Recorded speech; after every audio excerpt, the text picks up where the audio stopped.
हामी Chitwan medical college जहिले पनि नेपालको कन्टेक्स्टमा मेडिकल एजुकेसनको हिसाबमा हामी जहिले पनि अगाडि छौँ।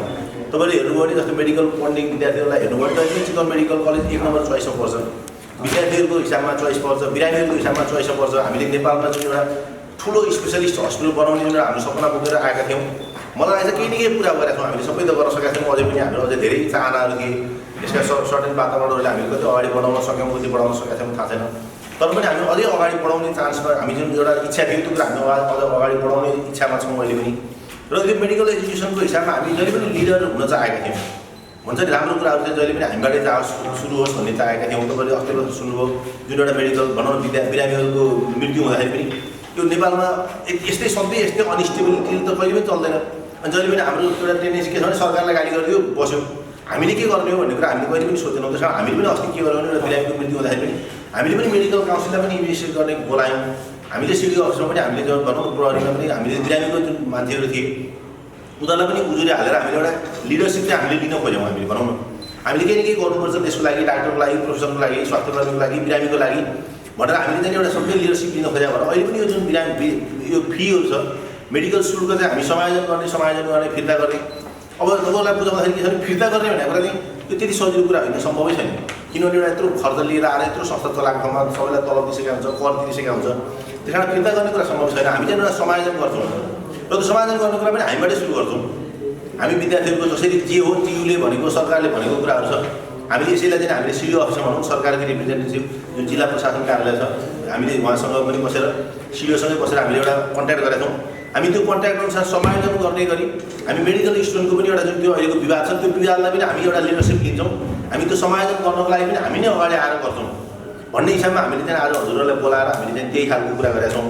र तपाईँहरूले चाहिँ यसलाई म थोरै पढेर लेखेका छु मैले, म थोरै पढेर सुनाउँछु। उपस्थित आदर्श हामीले लिएका छौँ। अर्कातिर मेडिकल शिक्षामा राज्यले तोकिदिएको भन्दा बढी शुल्क लिएको आरोप लगाउँदै गरिएका आन्दोलन र सतै विश्लेषणबाट कलेजको बदनाम गर्ने काम हुँदै आएको छ।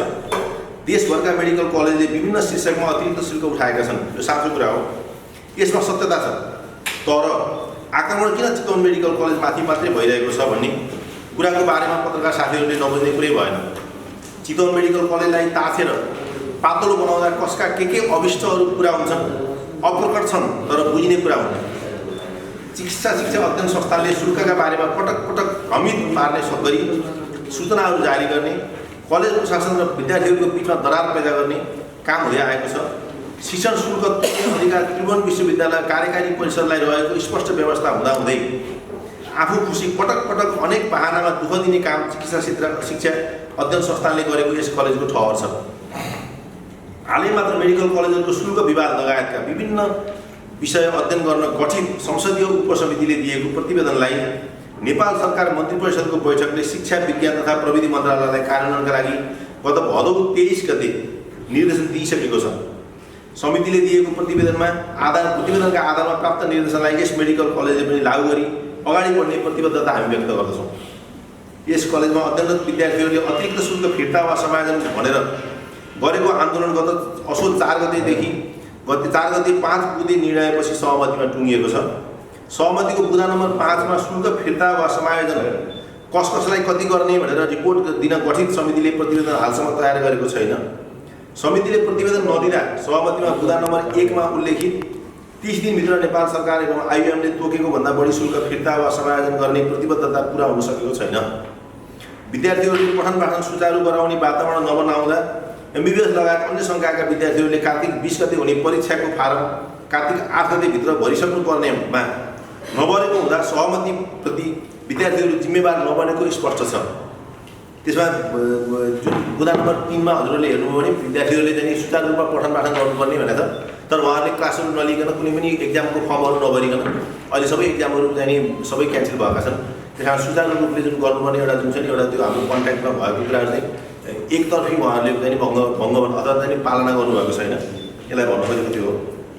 र त्यसै विद्यार्थीहरूले जिल्ला प्रशासन कार्यालयमा भएको त्रिपक्षीय सहमति उल्लङ्घन गरे तापनि चितवन मेडिकल कलेज प्रशासनले गत शैक्षिक सत्रमा विद्यार्थीबाट बढी उठाइएको भनिएको शुल्क समायोजन गर्ने निर्णय पत्रकार साथीहरू मार्फत सार्वजनिक गर्न चाहन्छौँ। यसरी फिर्ता गर्ने रकम सरकारले राजधानी बाहिर तोकिदिएको शिक्षण शुल्क 42,45,000 3B रजिस्ट्रेसन शुल्क 500, शिक्षा अध्ययन संस्थानलाई बुझाउनु पर्ने परीक्षा शुल्क 2500, नेपाल मेडिकल काउन्सिलको दर्ता शुल्क त्यहाँ लाग्ने जति दर्ता शुल्क छ मेडिकल काउन्सिलमा हामीले बिल अनुसार गर्नेछौँ र संस्थागत शुल्क जुन हामीले ट्युबलाई बुझाउँछौँ र कम्युनिटी फिल्डको शुल्क जुन चाहिँ यो जुन समितिको रिपोर्टमा हजुरहरूले हेर्नुभयो त्यो जुन शीर्षक राखेको छ र इन्टर्नसिप शुल्क गर्दाखेरि हामी चाहिँ 5औं वर्षमा जुन विद्यार्थीहरूले इन्टर्नसिप गर्छ त्यो शुल्क चाहिँ जुन त्यो समितिले तोकेको छ र आन्तरिक परीक्षा शुल्क जुन त्यो पनि समितिले तोकेको कुरा छ छात्रावास शुल्क र खाना बाहेकको रकम मात्रै हुनेछ यो बाहेक जति पनि रकम छ हामीले लिएको त्यो बाहेक त्यो रकम चाहिँ हामी आजको दिनमा हामी तपाईँहरूको सबैको मार्फत हामी त्यसलाई समायोजन गर्ने आगामी जुन किस्ता छ त्यसमा समायोजन गर्ने हामी प्रतिबद्धता जाहेर गर्दछौँ यो चाहिँ चितवन मेडिकल कलेजको आधिकारिक प्रतिबद्धता हो र गत शैक्षिक सत्रभन्दा अघिल्ला शैक्षिक सत्रको हकमा 3B अन्तर्गत चिकित्सा शिक्षा अध्ययन संस्थानले जारी गरेको सूचना र निर्देशन अनुसार नै शुल्क लिइएको व्यवहार पनि यहाँहरूलाई जानकारीका लागि अनुरोध गर्दछौँ। MBBS कार्यक्रममा राजधानी बाहिर लिने 42,45,000 रकम शिक्षण शुल्क मात्रै भएको र अन्य शुल्कहरू सम्बन्धित कलेजले लिन पाउने शिक्षा अध्ययन संस्थानले जारी गरेको सूचना र निर्देशनमा उल्लेख गरे अनुसार यो लास्ट वर्षभन्दा अघिल्लो वर्षहरूको चाहिँ जुन छ त्यो चाहिँ आइएमको निर्देशन अनुसार नै लिएको हुनाले हामीले चाहिँ हाम्रो एनालाइसिस चाहिँ त्यसलाई फिर्ता गर्नुपर्छ भन्ने छैन र उपसमितिले पनि फिर्ता गर्नुपर्छ भनेको छैन। त्यसलाई हामी समायोजन गर्नेवाला छैनौँ। जुन पुरानो छ जुन लास्ट इयरको छ जुन हामीले समितिले भनेको छ जुन क्याबिनेट डिसिजन गरिसकेपछि आएको छ हामी त्यसलाई चाहिँ समायोजन गर्ने हामी त्यसमा चाहिँ प्रतिबद्ध छौँ र सरकारले तोकिदिएको आगामी दिनमा चिकित्सा शिक्षा आयोगले तोकिदिएको शुल्क र प्रक्रिया पुरा गरेर मात्र विद्यार्थी भर्ना एवं अध्ययन गराउने जानकारी गराउँदछौँ। कलेजमा अध्ययनरत विद्यार्थीहरूलाई पूर्ववत रूपमा अध्ययनमा फर्किन पढ्ने र पढाउने वातावरण सिर्जना गर्न पनि अपिल गर्दछौँ। त्यो यसको लागि म थोरै अझ एक्सप्लेन गर्छु। यो के छ भने यो मेडिकल एजुकेसनमा एकदम धेरै भद्रगोल भइसकेपछि एउटा चिकित्सा शिक्षा आयोग भन्ने बनेको छ अहिले। त्यो चाहिँ फुल एउटा फङ्सनल भइसकेको छ र हामी त्यसमा के प्रतिबद्ध छौँ भने हामी चिकित्सा शिक्षा आयोग अब बल्ल लागू गरेको छ र अब आउने जति पनि प्रोग्रामहरू छ चिकित्सा शिक्षा आयोगले गाइड गर्छ र हामी चिकित्सा शिक्षा आयोगले गाइड गरे अनुसार 100% हामी त्यसलाई लागू गरेर हामी अगाडि बढ्ने प्रतिबद्ध गर्दछौँ र त्यो तपाईँहरू यहीँ हुनुहुन्छ तपाईँहरूले हामीले भनौँ न हामी तपाईँहरू जहिले पनि भिजिलेन्स गर्न सक्नुहुनेछ हामी त्यसको लागि चाहिँ हामी सबै प्रतिबद्ध छौँ र जुन लास्ट इयरको छ त्यो हामीले समायोजन गर्न हामी प्रतिबद्ध भयौँ हजुरलाई जुन भनिसक्यौँ हामीले र सरकारले तोकिदिएको विधिलाई कार्यान्वयन गरेर अगाडि बढ्ने विषयमा चितवन मेडिकल कलेज सधैँ अग्रपङ्क्तिमा हुनेछ र राज्यका नीति र निर्देशनलाई पालना गर्दै जनताको विश्वास आर्जन गरेर अझै गुणस्तरीय स्वास्थ्य सेवा र शिक्षा प्रदान गर्ने दृढता पत्रकार साथीहरूमा माझमा व्यक्त गर्न चाहन्छौँ र विगतमा जस्तै यहाँहरूको निरन्तर साथ र सहयोगको अपेक्षा आउँदा दिनमा पनि रहनेछ भन्ने विश्वास लिएका छौँ।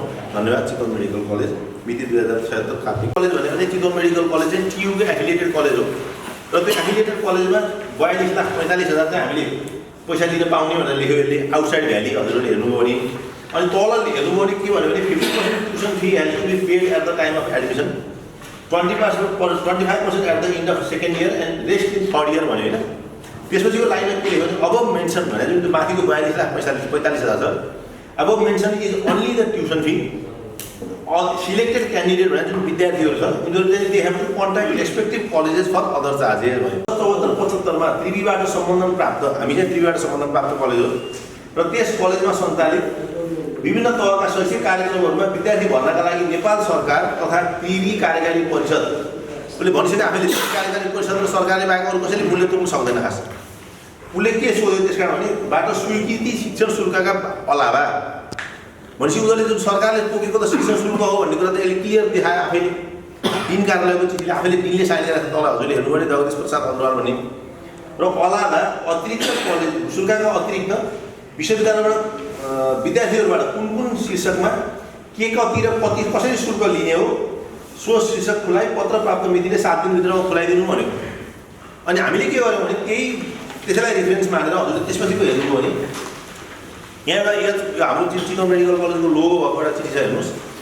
यसमा चाहिँ हामीले यति पर्छ MBBSमा हामीले 2,45,000 BDSमा 70,000 अनि BPSमा कति भनेर हामीले यति लिन्छौँ है पर इयर विद्यार्थीसँग भनेर हामीले लेखेर पठाइदियौँ।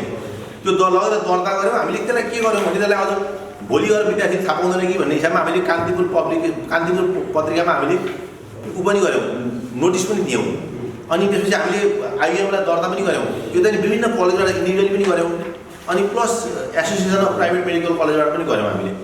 तर उहाँहरूको त्यसैको रेस्पोन्समा जुन अर्को त्यो अहिले देखाएर नोटिस त्यो नोटिस निकालिदिनु भयो भनेपछि हामीले के भयो भने हामीले त्यो त्यही अनुसार गऱ्यौँ भन्ने भयो हामीलाई।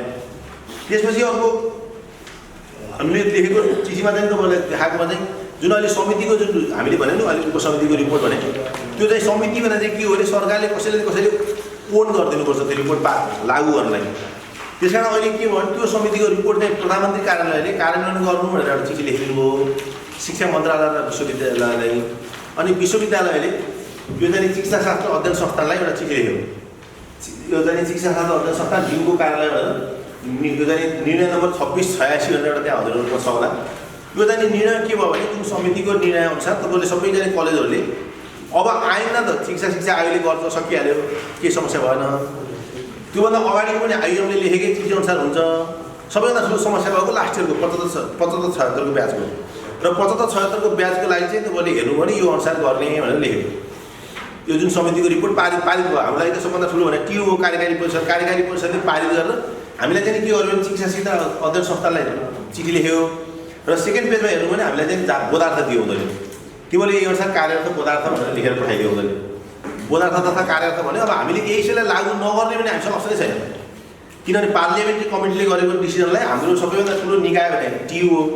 टियुले लेखेपछि चाहिँ हामीले मान्यता मान्नुपर्छ भन्ने हिसाबमा हामीले चाहिँ यो हामीले चिठी पाउने बित्तिकै तपाईँलाई बोलाएर हामी यही अनुसार हामी लागू गर्छौँ हामी त्यो लागू गर्न तयार छौँ भन्यौँ।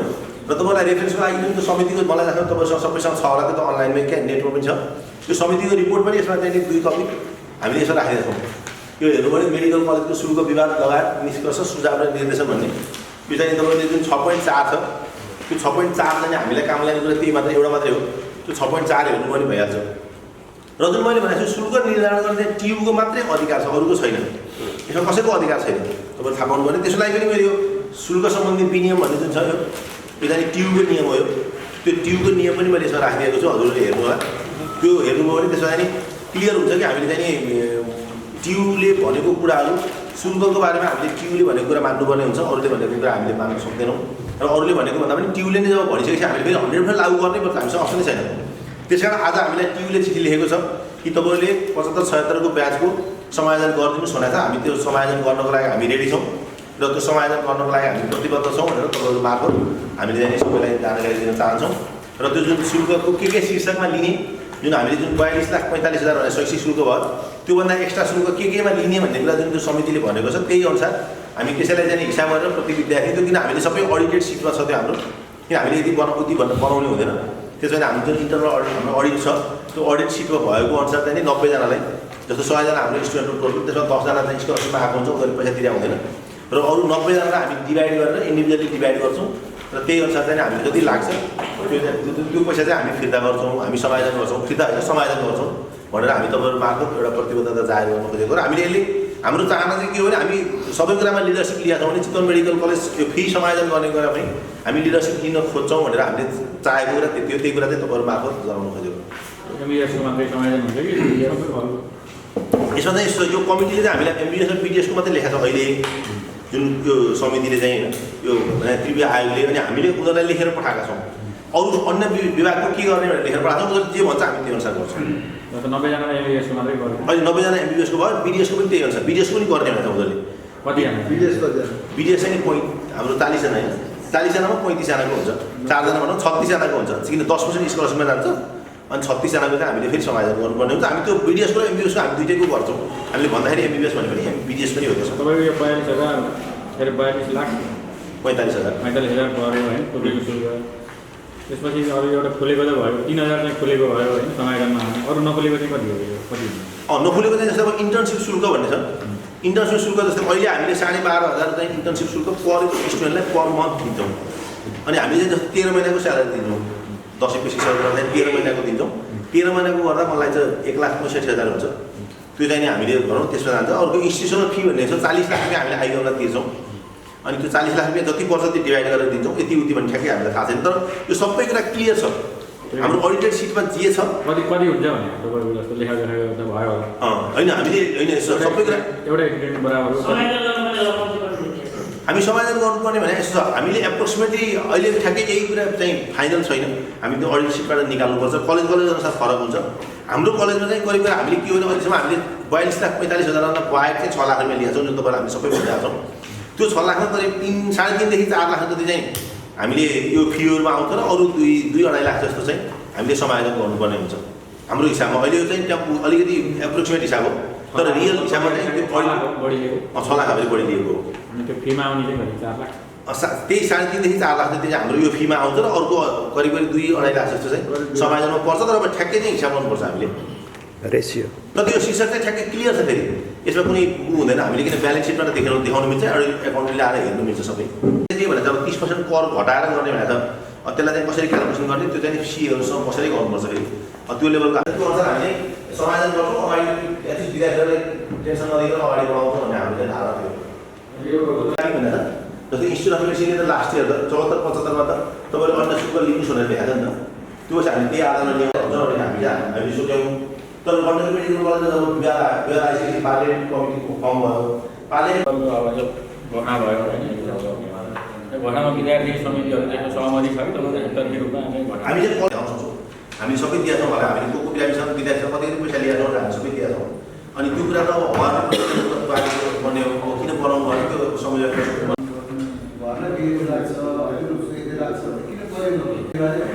पुगेका छौँ हामी यसमा। त्यही कुरा हाम्रो पनि हाम्रो प्यारेन्ट्सहरूले पनि किन नबुझ्ने जस्तो गरेको थाहा छैन हामीलाई पनि। हामीले पब्लिस त्यो डकुमेन्ट छ, त्यो त्यो आइडियोलाई पनि दियौँ, गऱ्यौँ। हामी नोटिस गरेर हाम्रो कलेजमै नोटिस राखेका छौँ, कान्तिपुर पनि पब्लिस गरेका छौँ। यो शुल्क चाहिँ हामीले चाहिँ दिन्छौँ होइन। खास चाहिँ अहिलेको मेन कन्फ्युजन त्यही हो। अब कसरी गयो अघि भने बिलको कुरा म तपाईँलाई भनिहाल्छु। बिलको कुरा केही समस्या होइन। बिलको हामीले एकाउन्ट नम्बर त्यही दिएका हुन्छौँ, त्यही एकाउन्ट नम्बर लिएर गयो, लेख्छ भोटर छ, उसले यहाँ रिसिप्ट दिएर ब्याङ्कमा आएर छ। त्यो पैसा हामीले ब्याङ्कमा नदिएको भए अथवा ट्याक्समा नदिएको 6 लाख रुपियाँ चाहिँ फलानबाट आयो भनेर अब अडिटमा देखाइसकेपछि हामीले धेरैले सबैले ब्याङ्कमा राखेको छ। र म तपाईँलाई भन्छु 1-2 जना होला जो सरकारी कर्मचारीहरू यसलाई चाहिँ अन्यथा नसुन्नु होला। कसैले आएर हुन्छ नि मसँग त डाक्टर साहब यो क्यासै लिइदिनु छ भने त्यहाँ लगाएर दिएको छ भने त्यो क्यास पनि त्यो एकाउन्टेन्टले लिएर डिपोजिट गरेको छ उसको नामबाट। हजुरलाई हेर्नु भने सबै ब्याङ्कको ट्याली गर्न मिल्छ। त्यसो हामीले यसमा किन जब जुन ट्याक्सै तिरेको छौँ हामीले 6 लाखमा त 118 लाख त हामीले ट्याक्स तिरेको छौँ नि। 1,80,000 त भनौँ न 1,80,000 ट्याक्स तिरिसकेपछि त त्यसलाई किन लुकाउनु छ? त्यही ट्याक्सको लागि लुकाउनु, ट्याक्स तिरिसकेको छ तपाईँले हेरेर पाउनुहुन्छ होइन। भनौँ न मान्छेहरूले हजुरहरूले सोच्ने भने त ट्याक्सको लागि त मान्छेले लुकाउँछन्। हामी जब ट्याक्स तिरेको छौँ भनेपछि त के को लागि लुकाउनु छ त्यहाँ सर? तपाईँ ट्याक्स तिरेको छैन भनेर हेर्नु होला, हाम्रो थाहा हुन्छ सबैलाई। हामीले फुल अडिट गरेका छौँ। त्यही कारण यसमा अब यो कस्तो पनि मैले अघि नै भने नि चितवन मेडिकल कलेजमा चाहिँ लाग्यो हामीलाई पनि बुझाएको छैनौँ। राम्रो गर्दा गर्दै पनि समहाउ मान्छेले चाहिँ नि पढाइ लागिरहेको छ। अहिले यो कुराकानी आइरहेको त्यसमा हामी भर्ना नदिने भन्ने कुरो यसमा के हो? चितवन मेडिकल कलेजको अब भर्ना लजिक छैन। यो चाहिँ अब एसोसिएसनले जे भन्छ त्यो कुरा मान्छौँ। किन हामी पनि एसोसिएसनमा अन्दरमा बस्छौँ, एउटा मेम्बर हो होइन। एसोसिएसनले भनेको छ आजको दिनमा, किनभने हामीले तपाईँलाई ठ्याक्कै भन्दाखेरि के हो म तपाईँलाई भन्दैछु नि, क्लियर हुनु पऱ्यो जे पनि भने पहिले हुनु पऱ्यो क्या क्लियर। अहिलेको जुन इस्यु भएको के हो भने पहिला सरकारलाई हामीले भन्यौँ ए सर हामीलाई 42 लाखले पुग्दैन, हामीलाई 45 लाखले पुग्दैन, तपाईँले यस्तो लजिकल बनाइदिनुहोस्। एउटा मान्छेको 10 लाख रुपियाँसम्म स्यालेरी दिएर पाल्नु परेको छ डाक्टरलाई। त्यो डाक्टरलाई किन पालेको भन्दा बिरामीसँग पैसा लिनु मिल्दैन। तपाईँले देख्नुभयो भने मेडिकल कलेजको चार्जेसहरू सस्तो छ नि त अन्त। त्यो चार्जेस सस्तो किन भएको भने मेडिकल कलेजको विद्यार्थीको पैसा आउँथ्यो, हामी यता सब्सिडाइज ट्रिटमेन्ट दिन्थ्यौँ। अहिले के भयो तपाईँले हेर्नु भने उल्टो भयो। अब के भयो, विद्यार्थीको सिट घट्यो। 150 जना थियो, 150 मा 40 लाखको दरले गरे पनि 60 करोड रुपियाँ आउँथ्यो वर्षको। भने 150 135 को आउँथ्यो भनौँ न, 50 करोड आउँथ्यो भने 50 करोड आउँथ्यो। अहिले कति भयो? जम्मा 90 जना भयो। 90 जनाले कति दिन्छ तपाईँले हेर्नु? अस्ति देख्नु होला 14 लाख रुपियाँ दिन्छ जम्मा। 14 लाख रुपियाँ सुरुमा दिने हो नि त। 14 42 3 वर्ष भने जब 14 लाख रुपियाँ दिन्छ। 90 जनाको 14 लाखको दरले तपाईँले कसरी संस्था चल्छ? आजको दिनमा 6 करोड रुपियाँ हामीले वर्षको स्यालेरी महिनाको स्यालेरी दिन्छौँ। फेरि यो स्यालेरी भने 15 महिना दिनुपर्दो रहेछ, 12 महिना होइन, 15 महिना। 2 महिना बिराको स्यालेरी दिनुपर्छ, 1 महिना दसैँ दिनुपर्छ। 15 महिनाको स्यालेरी 15 × 90 करोड त तपाईँको तलब जान्छ। अनि तपाईँले 9 करोड रुपियाँ तपाईँ जम्मा कमाउने हुनुहुन्छ। अब कसरी चल्छ? हाम्रो भनाइ चाहिँ के हो भने कि तपाईँहरू चलाउनुहोस्। हामीले अहिले पनि भनेको हामी आज पनि तपाईँहरू मार्फतै भन्छौँ। तपाईँहरू कसैले पनि गभर्मेन्टले कन्भिन्स हुन्छ र सरकारले चलाउँछ भने सरकारले भ्यालुएसन गरेर हामी त यही पत्रकार यही तपाईँहरू मार्फतै हामी दिन तयार छौँ। लियोस् सरकारले भ्यालुएसन गरेर लियोस्, हामीलाई केही चाहिँदैन। त्यो गरे पनि हुन्छ। हामीलाई सरकारले ठेक्का लियोस्, हामीलाई नाफा कमायो एकदमै भयङ्कर माफिया लुट्यो भन्छ नि, आराम चलाओस्। हामीलाई 10% जुन ब्याङ्कको ब्याज छ नि 12% त्यति तिर्दियोस्, पुग्छ हामीलाई। ल त्यति म अहिले तपाईँको मार्फत भन्दैछु, ब्याङ्कको ब्याज तिर्दियोस्, हामीलाई तलब खुवाइदियोस्। त्यो चाहिने हामीलाई अरू केही चाहिँदैन। एग्रिमेन्ट नाफा चाहिँदैन। ल छ कोही भने आउँछ, कोही माइकलाई छ सरकार भने आउँछ। हामी त त्यतिसम्म रेडी छौँ छैन अब चल्दैन के गर्ने समस्या त्यो हो नि हाम्रो बाध्यता कसैले बुझ्दैन हाम्रो भनाइ चाहिँ त्यही भएर हाम्रो भनाइ चाहिँ के हो नि कि हामी पनि चलाउँदैनौँ अहिले हामीले हिसाब गरेर तपाईँहरूलाई नै भन्छौँ आजको दिनमा यो मेडिकल कलेज बन्द गर्यो भने चितवन मेडिकल कलेजलाई मात्रै वर्षको 12 करोड रुपियाँ फाइदा हुन्छ ल पैसाको हिसाबमा कुरा गर्यो वर्षको 12 करोड रुपियाँ मेडिकल कलेज बन्द गर्दा फाइदा हुन्छ अब कसरी चलाउने मेडिकल कलेज अनि जति मेडिकल कलेज चलाउने अलिकति अब यो मेडिकल कलेजलाई पास दैछन् हैन यो अभिष्ट त्यो कुरा मसँग नबनाउनु तपाईहरु जस्तो सबै कुरा मात्रै बुझाछौँ हामी त चितवन मेडिकल कलेज कुवामा बसेर तपाईहरुको बुझाइलाई तपाईले एक्स्ट्रा फी दिने मेडिकल कलेज कुनै हो भने तपाईहरु हेर्नु न चितवन मेडिकल कलेजमा किन भयो त्यो तपाईहरुको फुल फिल इन द ब्ल्याङ्क्स तपाई गर्नुस् तपाईले बुझ्नु भएको छ हाम्रो थाहा छैन हामीलाई त थाहा छैन हामीलाई लाग्छ केही न केही कसैको अविष्ट छ तर के हो भनेर हामीले बुझाएको यो लाग्यो त्यो चाहिँ ठ्याक्कै के हो जस्तो अब उपचारसँग सम्बन्धित म तपाईँलाई यसो थोरै भन्छु है उसको चाहिँ नि एउटा त्यो राइनोसाइटिस भने चाहिँ भित्र साइनस भने चाहिँ त्यो नाकबाट अपरेसन गर्दाखेरि मान्छेलाई अलिकति ओ नाकको अपरेसन गरेको भन्ने भयो त्यो होइन नि नाक र ब्रेनको बिचमा साइनस हुन्छ ठ्याक्क ब्रेनलाई छुने ठाउँ हो त्यो साइनस भने चाहिँ अब यो एरिया तपाईँले हेर्नु भने यो एरिया चाहिँ डेन्जर एरिया अफ फेस भन्ने हुन्छ तपाईँले हेर्नु भने त्यो गुगलमा पनि सबैले देख्नु पाउँछ तपाईँ सबै नेटमा हेर्नुहुन्छ त्यो डेन्जर एरिया अफ फेस भने नोट गर्नु होला त्यो कति एरियामा पर्छ भने यति यसो एरिया देखाएको हुन्छ त्यो भनेर चाहिँ यहाँको के छ भने यहाँ कुनै पनि सानो इन्फेक्सन भयो भने पनि त्यो चाहिँ डाइरेक्ट ब्रेनमा जाने डाइरेक्ट रगतको नसामा जाने अथवा शरीरमा फैलिने हुन्छ हो यो बिरामीको चाहिँ के भएको भने सिरोमास भन्ने एउटा इन्फेक्सन भयो त्यो इन्फेक्सन चाहिँ त्यो अपरेसन गरेको ठाउँमा थियो पहिला इन्फेक्सनै थियो साइनोसाइटिस भनेको के हो भने आइटिस भने तपाईँले जहाँ पनि हाम्रो डाक्टरले बोल्दा कसैले आइटिस भने त्यो इन्फेक्सन हो भन्ने बुझ्दैन सजिलो छ सम्झिनलाई त्यो साइनोसाइटिस भने पनि इन्फेक्सन हो इन्फेक्सन भने ब्याक्टेरियल आइने हो त्यो ब्याक्टेरियाले चाहिँ इन्फेक्सन भयो त्यो ब्याक्टेरिया रगतमा गयो रगतमा गएपछि सेप्टिसेमिया भन्छ हामी त्यसलाई त्यो सेप्टिसेमिया भइसकेपछि त्यसले मिनोलामा कलेजोमा खराब बनायो त्यसले अब त्यसपछि मल्टी अर्गान फेलियर भन्छ मल्टी अर्गानमा चाहिँ धेरै अर्गानहरू चाहिँ फेल भयो अनि त्यो बिरामीलाई हामीले भेन्टिलेटरमा राख्यौँ फोक्सोले काम गरेन किडनीले काम गरेन सबै कुरा भइसकेपछि एक्युट रेनल सटडाउन भन्छ क्या त्यसलाई किडनीले काम गरेन त्यसपछि बिरामीको मृत्यु भएको हो तर भन्दाखेरि चाहिँ बाहिर हो नाकको अप्सन गरेर तर नाकको भनेको पनि त्यो नाक र ब्रेनको ठ्याक्क साइड जोडिएको भित्रपट्टि अनि जस्तै अब एउटा त्यो भएर चाँडै ब्लडमा इन्फेक्सन भयो सेप्टिसेमिया भइसक्यो हामीले चाहिँ त्यो इन्फेक्सन यति कडा इन्फेक्सन भयो कि बचाउन सकिएन हाम्रो त्यो समस्या चाहिँ त्यो एउटा अर्को जुन बाहिर मान्छेहरूले भनेको चाहिँ ओहो त्यो विद्यार्थीले गरे त्यो चाहिँ गर्ने त्यो इन्डोस्कोपिक सर्जरी गर्ने यहाँ चितवनमा जम्मा 2 जना मात्रै होला त्यही एउटा सोभित र तिलहरी अरू 2 जना अरूले गर्नै सक्दैन त्यो इन्डोस्कोपिक गर्न चाहिँ त्यो इन्डोस्कोपिक सर्जरी भन्छ त्यसले त्यो अरूले गर्न सक्दैन त्यो गर्न चाहिँ अरूले जान्दै जाँदैन विद्यार्थीले काममा गर्ने त्यस कारण त्यो चाहिँ उनीहरूले गरेको र अब सोभित भनेको घरको सिकाएर डाक्टर हो कि भन्ने पनि बाहिर आयो होइन भनौँ न त्यसो सोभित भनेको भने मणिपाल मेडिकल कलेजबाट उसले एमबिबिएस गर्यो पिजिआई भने पोस्ट ग्रेजुएट इन्स्टिट्युट चण्डीगढ भने त्यो तपाईँले हेर्नु होला पोस्ट ग्रेजुएट इन्स्टिट्युट चण्डीगढको ऊ चाहिँ टप मान्छे हो त्यहाँ उसले इएनटी सर्जरीमा इएनटी भनेर नाक कान घाँटीको मात्रै सर्जरीमा उसले मास्टर्स गर्यो र यहाँ आएर काम गरेको उसले 3-4 वर्ष भइसक्यो भनेपछि त्यो लेभलको मान्छेलाई आजको दिनमा कसैले सिकाएर डाक्टर फेक डाक्टर भन्नु पनि मिल्दैन होला अब ब्याड लक हुन्छ कम्प्लिकेसन हुन्छ नहुने होइन हामी चाहिँ के हो भने त्यो बिचरा बिरामीको हामी एकदमै चिन्तित छौँ हामी त्यसको बारेमा किन भर्खरको 32 वर्षको फिमेल होइन हामीलाई चितवन मेडिकल कलेजमा उपचार गर्छु भनेर एउटा विश्वास थियो हाम्रो प्रति आज जाने बेलामा गाली गरेर गयो नि त भनेपछि हाम्रो लागि सबैभन्दा ठुलो लस हो नि हामीले त्यही मान्छेहरूले त्यही जनताहरूले विश्वास गरिदियोस् भने हामी यत्रो ज्यान फालेर लागेका छौँ त्यही विश्वास गुमाउनु पर्दाखेरि त सबैभन्दा ठुलो लस त हामीलाई छ तर पनि हाम्रो के हो भने हाम्रो भनाइ चाहिँ त्यो बिरामीको मान्छेलाई सबै कुरा काउन्सिलिङ गरेको थियो बिरामीको मान्छेलाई सबै कुरा थाहा थियो उनीहरू सबैजना रेडी थिए हुन्छ डाक्टर साहब के अन्त तपाईँले सबै सकेसम्म कोसिस गर्नुभएको हामीले अब केही लागेन भन्नुभयो उहाँहरूले हामीले सबै कुरा एक्सप्लेन गऱ्यौँ अनि जब फेरि अब आयो जब पैसाको कुरा आयो नि बार्गेनिङको कुरा आउँदै के हुन्छ बिरामीको मान्छे साइ लाग्छ कि अर्को एउटा टिम आउँछ अर्को टिम आयो पैसा माग्नु थाल्यो हामीले पैसा दिने त हामीले चितवन मेडिकल कलेजको तपाईँलाई थाहा छ हामीले पैसा दिएर त कहिले पनि मिलाएको छैन अब बार्तामा त्यो समाज क्षतिपूर्ति हो भने त्यही पैसा त हो नि क्षतिपूर्ति माग्ने मेरो छोरालाई पढाइदिनुहोस् भन्ने अब यो भनेको के हो भने 2टा कुरा हो तपाईँले एउटा हामीलाई सपोर्ट गर्नु भने अर्को के छ भने हामी जब कन्फिडेन्ट छौँ भने नि हामीले गरेको कुरा राइट छ भने हामी पैसा दिएर मिलाउन चाहँदैनौँ यो डाक्टरको जहाँसुकै अस्पतालको टेन्डेन्सी यो चितवन मेडिकल कलेजको मात्रै होइन जहाँसुकै तपाईँले बुझिहाल्नु होला कसैले म पैसा दिएर मिलाउँछु भने त्यो डक्टरको रङ छ कि भनेर सोच्नुभयो तपाईँले त्यो कुरा भन्नु पऱ्यो किन कसैले पैसा दिएर मिलाउँछ भने आफ्नो मिस्टेक हो त्यो र त्यसले गर्दाखेरि चाहिँ हाम्रो भनाइ के हो भने हामीले चाहिँ एउटा हामी यत्रो डाक्टरहरू काम गरेका छौँ हुन्छ हेर्नुहोस् नहुने भन्ने हुँदैन ह्युमन एरर नहुने भन्ने त होइन नि हामी ह्युमन एरर प्रुफ त होइन फेरि काम गर्दा गर्दै कहिले काहीँ हाम्रै एरर पनि हुन्छ काम गर्दा गर्दै कहिले काहीँ कम्प्लिकेसनै हुन्छ बिरामीको अपरेसन गर्दा गर्दै कम्प्लिकेसन हुन्छ सबै कुराहरू छन् नि त्यस्ता विभिन्न समस्याहरू छ हामी के बात नै पर्दैन जस्तै म भन्छु हजुरलाई इक्जाम्पल हाम्रोमा चाहिँ आइसियू मात्रै 170वटा बेड छ तपाईँ थाहा छ नेपालको सबैभन्दा बढी क्रिटिकल केयर बेड भएको अस्पताल हो चितवन मेडिकल कलेज त्यसले गर्दा हामी टर्सियरी सेक्टर छौँ अहिले 170जना मध्येमा दिनको 1जना 2जना त सधैँ मर्छन् बिरामी मर्ने भने त अस्पतालमै हो नि जन्मिने पनि अस्पतालमा हो मर्ने पनि अस्पतालमा हो तपाईँले विदेशतिर हेर्नुभयो भने 100% मान्छे अस्पतालमा मर्ने हो अब अस्पतालमा मर्ने मान्छेलाई 5 लाख 10 लाख सधैँ क्षतिपूर्ति दिन खाले भने हाम्रो त दिनको 20 लाख रुपियाँ कमाइ हुन्छ दिनको 20 लाख रुपियाँ क्षतिपूर्ति जान्छ 1जना 2जना सधैँ मर्छन्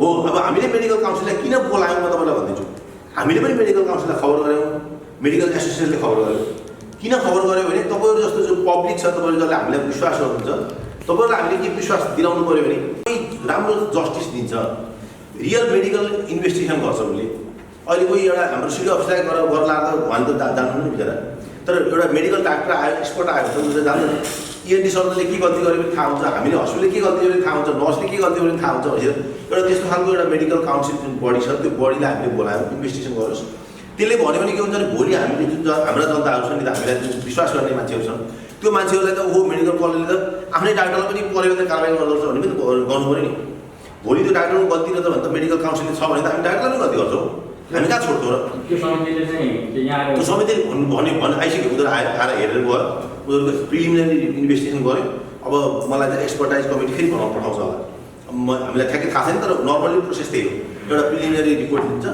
त्यो अनि त्यसपछि नेक्स्ट चाहिँ एक्सपर्टको कमिटी आउँछ अब त्यो चाहिँ प्रिलिमिनरी कमिटीको आएर रिपोर्ट दिइसक्यो एक्सपर्टको कमिटी फेरि आउनु बाँकी छ होला त्यसले चाहिँ के भन्छ भने त्यो सबै कागजहरू हेर्छ डाक्टरसँग सोध्छ मेनली डाक्टरसँग नर्ससँग त्यो इन्भल्भ भएको टिम छ अनि यदि साँच्चै गल्ती छ भने उसले गल्ती छ भन्छ डाक्टरलाई कारवाही गर्न सक्ने अधिकार छ उनीहरूको लाइसेन्स खारेज गरिदिन्छ त्यो पनि हामी गर्छौँ रहेछ भने हामी तपाईँलाई भन्छौँ त्यो कुरा किनभने भोलि त्यो कावासुतीको मान्छेहरू जो मान्छेहरू हामीलाई भनौँ न गाली गरेको छ अहिले उनीहरूले त हामीले साँच्चै डाक्टरको गल्ती रहेछ भने त्यो मात्रै होइन यो केस मात्रै होइन अरू केस पनि होला डाक्टरको गल्ती त हामी डाक्टरलाई पनि कारवाही गर्नु पऱ्यो हामी सधैँ डाक्टरलाई मात्रै प्रोटेक्ट गरेर बस्दैनौँ नि हामीले हस्पिटल पनि चलाउनु पऱ्यो बिरामी त चाहिन्छ हामीलाई हामी त त्यही बिरामीको लागि चलाएको हो नि त अस्पतालमा त्यस कारण हाम्रो भनाइ चाहिँ के हो मेडिकल काउन्सिलले पनि इन्भेस्टिगेट गर्नुपर्छ भन्ने भनाइ हो र एउटा जुन त्यो गुन्डाहरू आएर जुन त्यो तोडफोड गर्ने खालको सिस्टम छ त्यसलाई चाहिँ रोक्नुपर्छ भनेर हामीले सुरुवात गरे हो मलाई चाहिँ तपाईँहरू सबै मिडियाले एकदमै सपोर्ट गरेको थियो यसमा अहिलेको पटकमा यति राम्रो सपोर्ट गरेको छ मिडियाले मेडिकल एसोसिएसनले यहाँको भनौँ न प्रशासनले पुलिसले सबैले हामीले एकदमै ठुलो सपोर्ट गरे हो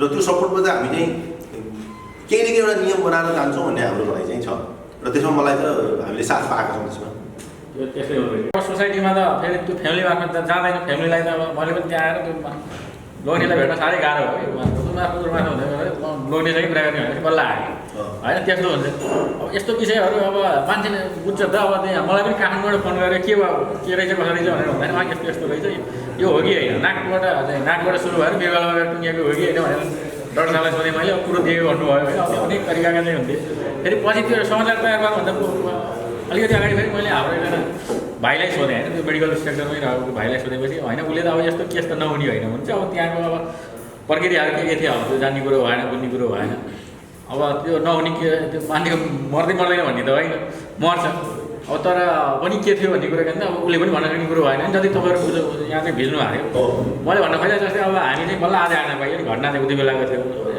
यस्ता यस्ता केसहरूमा जस्तो हेर्दाखेरि सामान्य लाग्ने तर चाहिँ त्यो आफैमा असामान्य हुन्छ यस्ता विषयहरू चाहिँ अलिक चाँडै एउटा इक्जाम्पल दिनु पूर्व मन्त्री उहाँको के भएको भने एनालिजम थियो होइन अब त्यत्रो अब रिपोर्ट अनुसारै अब मैले ठ्याक्कै पछि भने पोस्टमार्टम गरेर होइन उनीहरूले भनेको अब यहाँ एनालिजम थियो भने एनालिजम भने त्यो रगत नसाय त्यो फुलेको हुन्छ अब त्यो यसरी खन्दा खन्दै पट्ट फुट्यो मान्छे इमिडिएटली डेथ भयो त्यही मान्छेलाई मानौँ त्यस्तै भएको तपाईँ हाम्रो कसको छ थाहा छैन नि त हामी यहाँ भएको मान्छेको कसैको छ कि त्यस्तै तपाईँको सानो एउटा नम्बर पाक्यो तपाईँ नम्बर अपरेसन गर्न आउनुभयो त्यही बेलामा फुट्यो अब के हुन्छ मान्छे त मऱ्यो अब तर मान्छेले के नम्बर अपरेसन गर्न आएको बिरामी मऱ्यो भन्छ त्यो बिरामी त त्यही डिआर पौडेल नम्बर अपरेसन गर्न आउनु सक्दैन नि त सपोज घरबाट एपेन्डिक्सको अपरेसन गर्न डिआर पौडेल आएको बेला परेको भए गर